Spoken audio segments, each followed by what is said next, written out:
Talks aimed at restoring power sharing at Stormont are set to continue later after parties were given more time to resolve their differences. On Monday, Northern Ireland Secretary James Brokenshire said he believed a deal was still achievable. The Irish Minister for Foreign Affairs tweeted that Tuesday could be the last day for parties to reach agreement before the summer recess. Simon Coveney has returned to Belfast to facilitate the talks. James Brokenshire told MPs that legislation to enable a new executive could come as early as this week, but cautioned, time is short. He warned that if no agreement was made he would be forced to pass a budget. He said he would not call an assembly election immediately but would keep his options under review. He could have reintroduced direct rule from Westminster.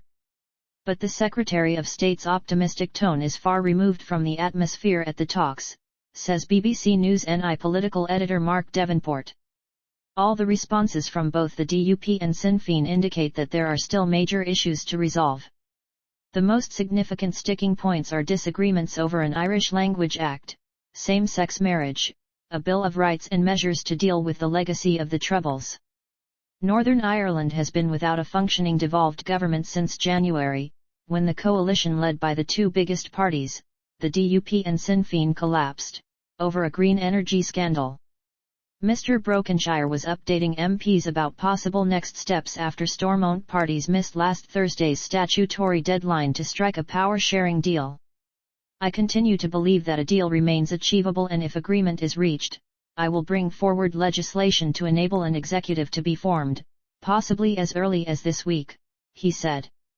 If no agreement is reached, legislation in Westminster may then be required to give authority for the expenditure of Northern Ireland departments through an appropriations bill, said Mr. Brokenshire.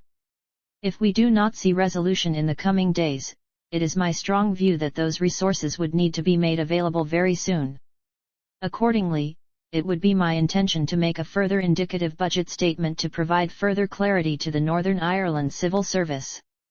On the issue of donations to political parties, Mr. Brokenshire said he intends to bring forward legislation that will provide for the publication of all donations and loans received by Northern Ireland parties on or after July 1, 2017.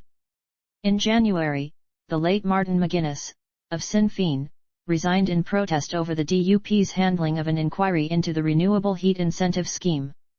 His party had demanded that DUP leader Arlene Foster step aside temporarily to allow an investigation into the scheme she set up, but Mrs. Foster refused.